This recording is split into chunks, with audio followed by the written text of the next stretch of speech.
In today's video, let's talk about how to use the Chase Mobile Bank accessibility.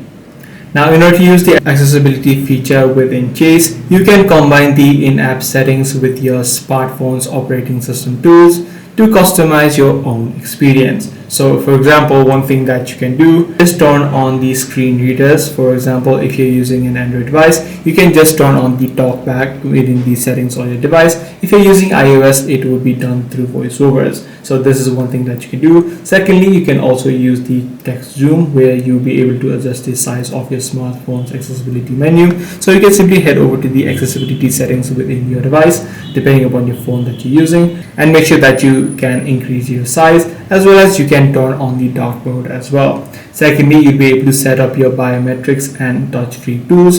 In order to set up your biometrics within Chase, you need to first of all set it up within your phone. So simply head over to the lock screen or the biometrics section within your device, and then make sure you set it up first of all, either your Face ID or your fingerprint ID.